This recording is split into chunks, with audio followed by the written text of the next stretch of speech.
প্রাক্তন মুখ্যমন্ত্রী প্রধান বন্দ্যোপাধ্যায়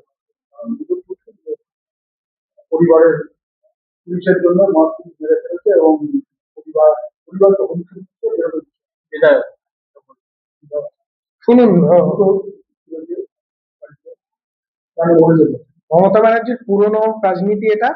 শকুন যেমন লাশ খুঁজে, উনিও লাশ খুঁজতে বেরোন। উনি এই মুহূর্তে চাইছেন যে পশ্চিমবঙ্গের কোনো মৃত্যু হয় সেটাকে নিয়ে কিভাবে সংবাদ মাধ্যমে থাকা যায়, কারণ আজকে উনি রাজনীতিতে অপ্রাসঙ্গিক হয়ে গেছে।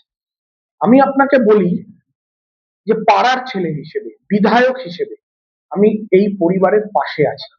যে কোনো মৃত্যু দুঃখজনক, দুর্ভাগ্যজনক এবং অত্যন্ত কষ্টের, কারণ আমরা এই যন্ত্রণাটা না মানুষ হিসেবে বুঝি। যে এই মুহূর্তে একটা স্বামীহারা স্ত্রী, একটা ভাইহারা দাদা এবং একটা পুত্রীহারা সন্তানদের কি অবস্থা হয়। আমি এবং আমার সরকার সর্বতভাবে এদের পাশে আছেন, বিচারের জন্য পাশে আছেন এবং পরিবারের যে কোনো প্রয়োজনে আমরা পাশে আছি। এবং ওই পরিবারও জানে যে আমরা পাশে থাকার লোক। মমতা ব্যানার্জির ঘৃণ্য রাজনীতিকে ওনার পরিবার অ্যাকসেপ্ট করছেন না।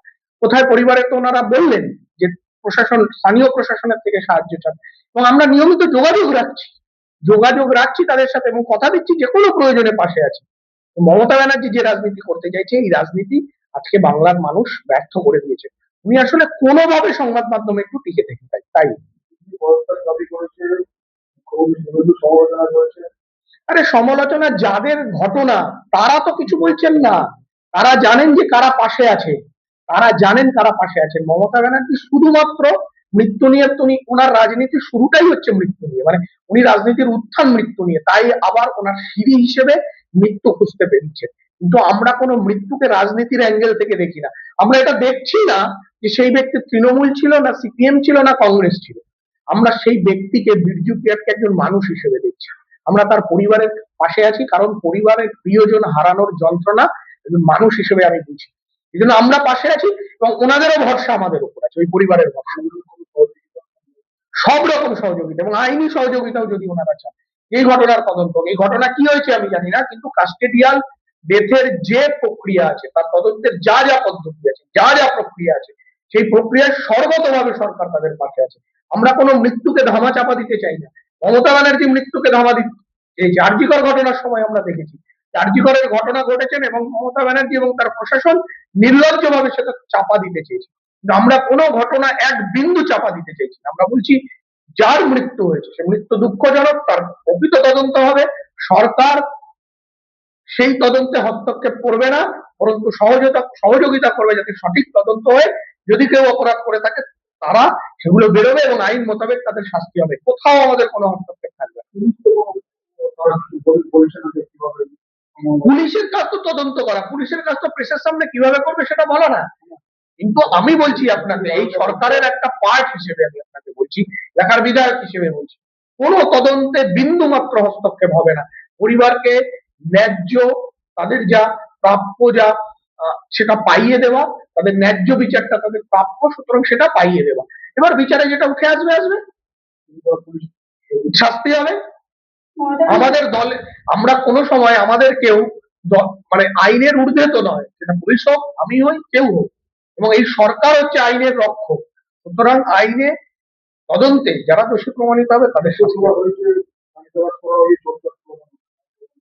আচ্ছা দেখুন, ওই অঞ্চলটা ছিল না, সুবোধ অধিকারী, শাহজাহান ছিল ওই অঞ্চলে।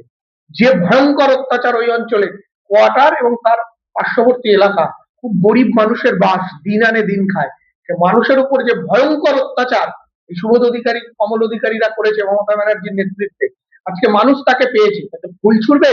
তাও আপনারা বলুন তো, যে আজকে মমতা ব্যানার্জি বলছে এত বড় বড় পাথর ছুড়েছে, একটা গাড়ির কাঁচ ভেঙেছে, সব অক্ষত, কাদা লেগে আছে, মানুষ হাতের সামনে বৃষ্টি হয়েছে, কাদা পেয়েছে, কাদা ছুড়েছে। কিন্তু একটা ওই যে বলে দিল এত বড় বড় পাথর ভেঙেছে, নাটক তো মমতা ব্যানার্জির মতন কেউ করতে পারবেন না। এত বড় বড় পাথর পড়লো আর গাড়ির একটা কাঁচে একটা চিড় ধরলো না। আসলে মমতা ব্যানার্জি যেটা ভেবে এসেছিলেন সেটা পেলেন না। উনি ভেবেছিলেন এটা নিয়ে একটা রাজনীতি করবেন, একটা নোংরা রাজনীতি করবেন, কিন্তু ওনার বাড়ির লোক ওনার সেই রাজনীতি করার ইচ্ছাটাকে ভেস্তে কল্যাণ ব্যানার্জি বলছেন মমতা ব্যানার্জিকে মেরে ফেলার চক্রান্ত হচ্ছে এবং বিজেপির বিধায়ক বাড়িতে এসে নাকি তাদের হুমকি দিয়েছে। আরে ও বাড়ি তো প্রথম কথা এখনো যাওয়া হয়নি, এই ঘটনা উত্তপ্ত উনি আসবেন। এখন আমি যদি উনি আসাকালীনই যেতাম, তাহলে সেটা আরো রং চড়াতো। কিন্তু অ্যাকচুয়াল তো বিধায়ক হিসেবে আমার বাড়ি যাওয়াই উচিত, এবং আমি এখনো অব্দি যাইনি, কিন্তু যাব। উনি আসবেন বলে আমি নালে যেতাম, কিন্তু উনি আসবেন, যেতে পারিনি, অবশ্যই বাড়ি যাবো। আরে উনি যে দলের লোক, বীজপুরের বাসিন্দা, মানে আমি ওনার বিধায়ক, আমার দায়িত্ব প্রতিটা মানুষকে ঠিক রাখা। মমতা বন্দ্যোপাধ্যায় বললো যে শুভেন্দু অধিকারী প্ল্যান করে আজকে আমাকে এখানেই মেরে দিল। দূর, শুভেন্দু অধিকারী প্ল্যান করে? প্ল্যান প্ল্যান হলে ওইভাবে হয় নাকি? কাদা ছড়ে নাকি কেউ? জেপি নাড্ডার গাড়ি ভেঙে দিয়েছিল, উনি ভুলে যাচ্ছেন নাকি? ওনার দলের লোকের পুলিশের সামনে জেপি নাড্ডার গাড়ি কিভাবে কেন্দ্রীয় বাহিনী থাকার পরেও ভাঙচুর করে দিয়েছিল। শুভেন্দু অধিকারীর উপর কতবার আক্রমণ হয়েছে, ভুলে যাচ্ছেন উনি? এটা যদি প্ল্যান হয় তাহলে কেউ কাদা ছুড়ে প্ল্যান করে?